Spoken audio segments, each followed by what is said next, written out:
नमस्कार मित्रांनो, महाराष्ट्राच्या राजकारणात पुन्हा एकदा मोठा वाद निर्माण झाला आहे. एका व्यक्तिमुळे काँग्रेस आणि राष्ट्रवादी काँग्रेस पक्षांमध्ये तीव्र संघर्ष पाहायला मिळत आहे. काँग्रेसच्या पत्रकार परिषदेत अचानक राष्ट्रवादी काँग्रेसचे कार्यकर्ते घुसल्याचा प्रकार समोर आला असून या घटनेमुळे राज्यभर राजकीय वातावरण तापले आहे. नेमके काय घडले? हा वाद कशामुळे सुरू आहे? कोणत्या व्यक्तिमुळे हा संघर्ष निर्माण झाला आणि पुढे याचे राजकीय परिणाम काय होऊ शकतात? चला संपूर्ण माहिती सविस्तर जाणून घेऊया. काँग्रेसचे महाराष्ट्र प्रदेश अध्यक्ष हर्षवर्धन सपकाळे यांनी एका पत्रकार परिषदेत उपमुख्यमंत्री सुमित्रा पवार यांच्याबद्दल गुंगी गुंडिया असा उल्लेख केल्याचा आरोप करण्यात आला. या वक्तव्यावरून राष्ट्रवादी काँग्रेसच्या कार्यकर्त्यांनी तीव्र आक्षेप घेतला. हे वक्तव्य महिलांचा अपमान करणारे असल्याचा दावा करण्यात आला आणि त्याविरोधात आंदोलनाची भूमिका घेण्यात आली. या वक्तव्याच्या निषेधार्थ राष्ट्रवादी काँग्रेसचे काही कार्यकर्ते काँग्रेसच्या कार्यालयात पोहोचले. घोषणाबाजी सुरू झाली. पत्रकार परिषद सुरू असतानाच गोंधळ निर्माण झाला.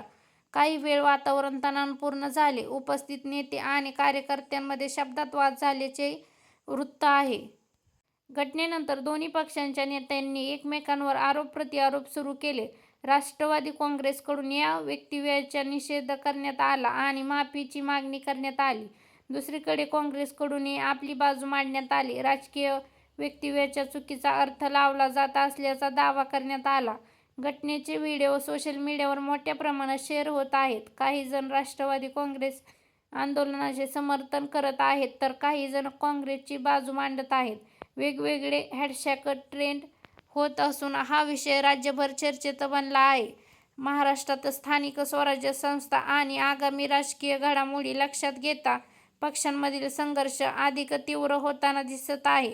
राजकीय विश्लेषकांच्या मते अशा घटना केवळ एका वक्तव्यापुरत्या मर्यादित राहत नाहीत. त्या व्यापक राजकीय संदेश देण्याचे प्रयत्न असू शकतो. मात्र याबाबत कोणतेही निष्कर्ष आढळण्यापूर्वी अधिकृत निवेदने आणि तपासणीतील माहिती महत्त्वाची ठरेल. या प्रकरणात आणखी प्रतिक्रिया येण्याची शक्यता आहे. संबंधित पक्षांकडून अधिकृत भूमिका स्पष्ट होऊ शकते. कायदेशीर किंवा संघटनात्मक पातळीवरही काही निर्णय घेतले जाऊ शकते. त्यामुळे या प्रकरणावर पुढील काही दिवस सर्वांचे लक्ष असणार आहे.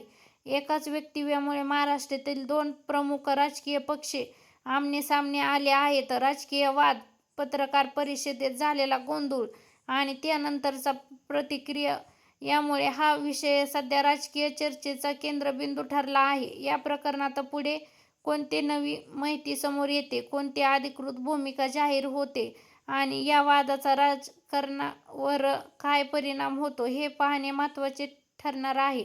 मित्रांनो, या संपूर्ण प्रकरणाबद्दल तुमचे मत काय आहे? तुमचे मत कमेंट करून नक्की सांगा. व्हिडिओ आवडला असेल तर लाईक करा, शेअर करा आणि अशा ताज्या व विश्वासार्ह बातम्यांसाठी आमच्या चॅनलला नक्की सबस्क्राईब करा. धन्यवाद.